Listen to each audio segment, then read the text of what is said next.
خدا، فجر کا وقت تھا، ہاتھ میں چھڑی پکڑی تھی، 63 سال عمر مبارک تھی، کوفے کی جامع مسجد میں نماز پڑھانے آ رہے تھے۔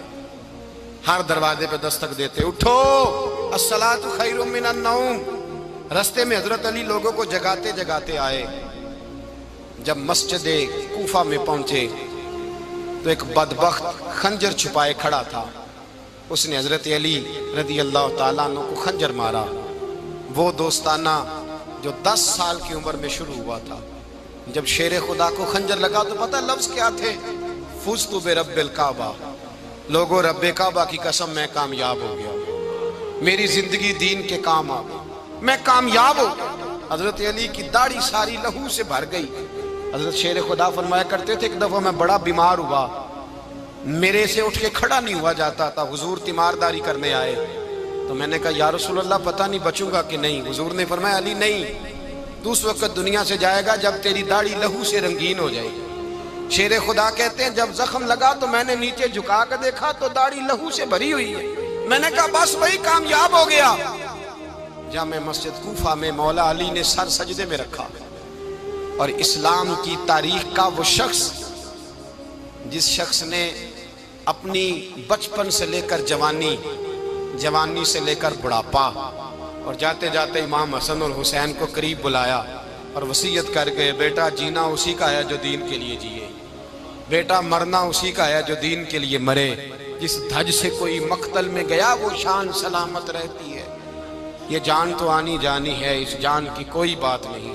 حضرت شیر خدا کرم اللہ تعالی وجہ الکریم خاتم الخلفاء تھے، ان پر خلافت اسلامیہ ختم ہوئی۔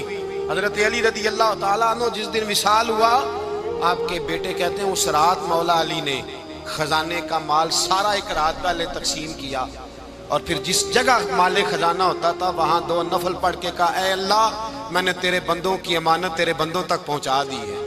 زندگی دین کے نام کر کے وہ شیر رخصت ہوئے۔ 21 رمضان المبارک کی شام ڈھلی تو حضرت علی المرتضیٰ شیر خدا رخصت ہوئے۔ صحابہ کہتے ہیں مدینے میں کوہرام مچا، بغداد کی گلیاں سونی ہوئی، کوفے کے لوگ تڑپے، مکے میں بھی لوگوں نے دعائیں مانگی۔ وہ سورج اس انداز میں دنیا سے گیا کہ اس کی روشنی قیامت تک باقی رہے گی، اس کا اجالا قیامت تک چمکتا رہے گا۔ حضرت علی کا نام آج خودداری کی علامت ہے، حضرت علی کا نام ایمان کی علامت ہے۔ مولا علی کے نام کا نعرہ لگتا ہے تو سینوں میں خون دوڑتا ہے، طاقتیں بیدار ہوتی ہیں، روحیں بیدار ہوتی ہیں۔ حضرت علی کثرت سے نماز پڑھتے، کثرت سے روزے رکھتے، کثرت سے عبادت کرتے۔ حج تو اتنا محبوب تھا، ہر سال حج کرنے جاتے، ہر سال حج کرتے۔ حضرت مولا علی شیر خدا رضی اللہ تعالیٰ عنہ کا عالم یہ تھا کہ باوجود غربت کے، باوجود غریبی کے، گھر میں کوئی شے، اور یہ جان بوجھ کے غربت اختیار کی تھی ورنہ تو مالک تھے کون ہے، باوجود فقر اختیاری کے حضرت علی رضی اللہ تعالیٰ عنہ کے دروازے سے خالی کوئی نہیں جاتا تھا۔ ایک سائل مسجد میں مانگنے آ گیا، تو حضرت علی نماز پڑھ رہے تھے۔ ایک طرف حال یہ ہے کہ حضرت علی کو تیر لگ گیا، ایک جنگ میں 2-3 تیر لگ گئے، تو حکیم کہنے لگے حضرت آپ کو درخت کے ساتھ باندھیں گے پھر تیر نکالیں گے ورنہ تو آپ بڑا تڑپیں گے۔ حضرت علی فرمانے لگے ضرورت ہی کوئی نہیں، جب میں نماز کی نیت باندھوں تو نکال لینا، مجھے پتہ بھی نہیں چلے گا۔ ایک طرف حال یہ ہے، ایک طرف، اور دوسری جانب کیا حال ہے؟ ایک مانگنے والا فقیر مدینے آیا تو صحابہ اپنی اپنی نمازیں پڑھ رہے تھے، حضرت علی بھی نماز میں تھے، نماز میں ہی رب کے بندوں کا خیال آ گیا۔ حضور کی حدیث میں نے سنائی تھی نا، نبی پاک فرماتے ہیں میں اللہ کی نماز پڑھ رہا ہوتا ہوں پر بوڑھے کا خیال آتا ہے تو نماز چھوٹی کر دیتا ہوں، بیمار کا خیال آتا ہے تو چھوٹی۔ حضرت علی کہتے ہیں مسجد میں آ کے پکارا تو میں نے سلام بھی پھیرنے کا انتظار نہیں کیا، میرے پاس چاندی کی انگوٹھی تھی، میں نے فوراً اتاری اور نماز کے دوران ہی میں نے اس کی جانب پھینک دی۔ فرماتے ہیں اس سائل نے جا کے حضور کو بتایا، حضور آج میں مسجد میں گیا ہوں، سب نماز پڑھ رہے تھے، کچھ ملا نہیں۔ حضور نے فرمایا وہاں علی نہیں تھے؟ حضور تھے۔ فرمایا پھر کچھ ملا؟ کہا حضور اس نے تو نماز پڑھتے پڑھتے بھی سخاوت کر دی، نماز پڑھتے پڑھتے بھی سخاوت کر دی۔ مالاں والے سخی نہیں ہوندے، کون؟ پیسے والے سخی میں نہیں دیا کھا، میاں صاحب کہہ رہے ہیں مالاں والے سخی نہیں ہوندے، تے سخیاں مال نہیں ہوندا، ایتھے اوتھے دعا جہان نہیں، سخی کنگال نہیں ہوتا۔ نبی پاک نے فرمایا جس کی جیب میں پیسے ہیں وہ سخی نہیں ہوتا، جس کا دل بڑا ہے وہ سخی ہوتا ہے۔ حضرت علی شیر خدا گھر میں 3 دن کھانا نہیں پکتا، پر جو آتا ہے وہ جھولی بھر کے لے کے جاتا ہے، وہ جھولی بھر کے۔ بھائی زندگی اس کی ہے جس کی دین کے کام لگ گئی، ورنہ لوگ وقت ضائع کر کے چلے جاتے ہیں۔ پیسہ کمانا، دولت کمانا، رزق حلال کمانا عبادت ہے، پر اس کو دین ایمان بنا لینا حسن نہیں زندگی کا۔ لوگ اپنا آپ ضائع کر دیتے ہیں، اپنا آپ ضائع نہ کرو۔ شیر خدا کا محل کوئی نہیں تھا، پر لگتا ہے ساری کائنات شیر خدا کی جاگیر ہے۔ حضرت علی رضی اللہ تعالیٰ عنہ کا بینک بیلنس نہیں تھا، لیکن آج اگر اللہ کسی کو نور بصیرت دے تو وہ اٹھ کے دیکھے کائنات میں جتنا کچھ بھی ہے، آج پورے عالم دنیا میں، عالم اسلام میں حضرت علی کا ہی ذکر ہو رہا ہے، پوری دنیا حضرت علی کا۔ پھر اللہ نے فہم دیا، بصیرت دی، حضرت علی کو اللہ نے علم دیا۔ بہت بڑے عالم تھے حضرت علی، بہت بڑے۔ حضرت سیدنا عمر فاروق رضی اللہ تعالیٰ عنہ فرماتے ہیں اگر ہمارے درمیان علی نہ ہوتے ہم ہلاک ہو جاتے، جہاں کوئی مسئلہ بنتا شیر خدا اس مسئلے کو حل کرتے۔ بلکہ حضور نے فرمایا میں علم کا شہر ہوں، علی اس کا دروازہ ہے۔ حضرت جبریل امین علیہ السلام آئے انسانی شکل میں، حضرت علی کے سامنے کھڑے ہو کے کہنے لگے علی سنا ہے آپ شہر علم کے دروازے ہیں۔ حضرت علی کہنے لگے میں نے نہیں کہا، یہ تو میرے رسول نے کرم فرمایا ہے۔ کہنے لگے چلو بتاؤ جبریل اس وقت کہاں ہے؟ حضرت علی نے اوپر دیکھا، نیچے دیکھا، دائیں بائیں آگے پیچھے دیکھا، فرمانے لگے نہ تو اس وقت 7 آسمانوں پہ ہے، نہ 7 زمینوں پہ ہے، نہ مشرق مغرب شمال اور جنوب میں ہے۔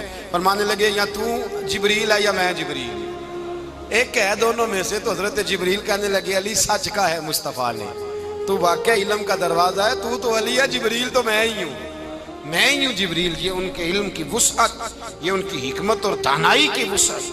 حضرت سیدنا مولا علی شیر خدا رضی اللہ تعالیٰ عنہ 21 رمضان المبارک کو کوفے کی جامع مسجد میں شہادت کا درجہ حاصل کر گئے۔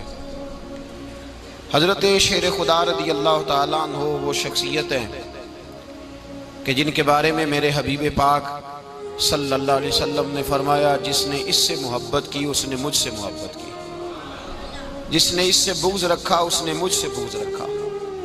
اور نبی پاک صلی اللہ علیہ وسلم نے فرمایا علی کا بغض نفاق ہے، علی کا بغض نفاق ہے، منافق ہونے کی علامت ہے۔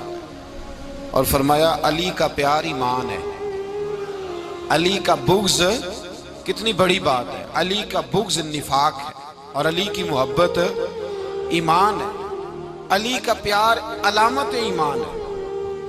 2-3 قسم کے گروپ بن گئے۔ ایک تو گروپ وہ ہے جو کہتا ہے حضرت علی اور بس، بعض کو تو کرم اللہ تعالیٰ وجہ الکریم کہنے کی بھی توفیق نہیں ہوتی، وہ کہتے ہیں رضی اللہ تعالیٰ عنہ کہا کرو، اس سے بھی آگے نہ جاؤ۔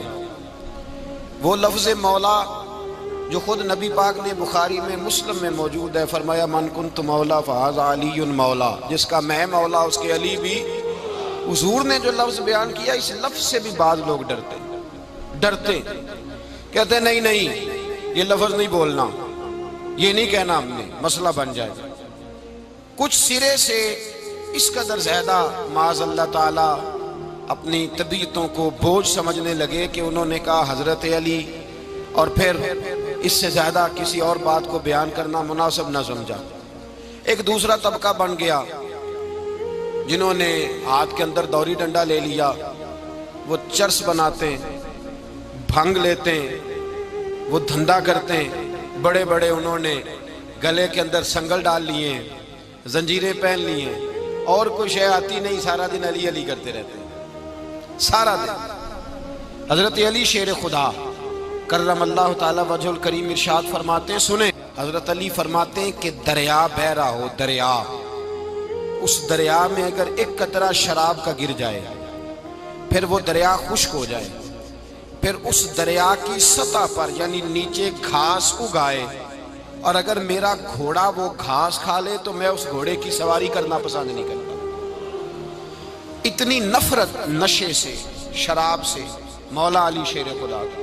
اور ہم نے حضرت علی رضی اللہ تعالیٰ عنہ ان لوگوں کے حوالے کر دیے معاذ اللہ جو بیچارے 6 مہینے غسل نہیں کرتے، جن کو وضو کا پتہ نہیں. میں کہتا ہوں ان لوگوں کے لیے سزا ہونی چاہیے. میں اس ہزاروں کے اجتماع میں یہ کہتا ہوں کہ ان لوگوں پر پابندی ہونی چاہیے. حضرت علی کا نام تو مقدس نام ہے. مولا علی کی شخصیت تو مقدس شخصیت ہے.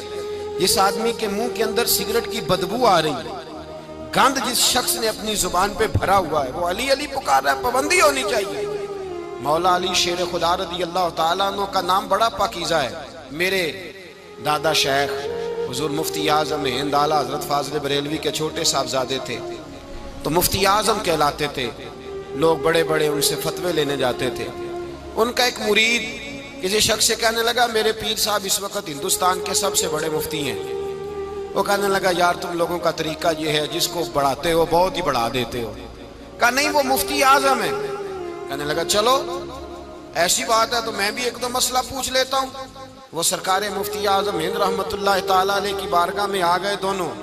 وہ تنقید کرنے والا آیا اور آگے کہنے لگا جی آپ مفتی اعظم ہے تو آپ کا یہ مرید مجھے لایا ہے، سوال پوچھنا تھا. کہا پوچھو. کہنے لگے نبی پاک کی چاروں بیٹیوں کا نام بتائیں. حضور مفتی اعظم ہند بیٹھک میں بیٹھے تھے، ڈرائنگ روم میں وہاں سے اٹھے اور جو کمرہ جاتا تھا نا اندر اس طرف چلے گئے. وہ کہنے لگا یہ ہے تمہارا پیر، تم کہتے تھے مفتی اعظم ہے، اسے چار بیٹیوں کے نام نہیں آتے، کتاب دیکھنے چلا گیا ہے، وہ کتاب سے دیکھ کے بتائے گا. آپ کے مرید کہتے ہیں میں بھی خاموش ہو گیا کہ سوال تو اتنا مشکل نہیں تھا.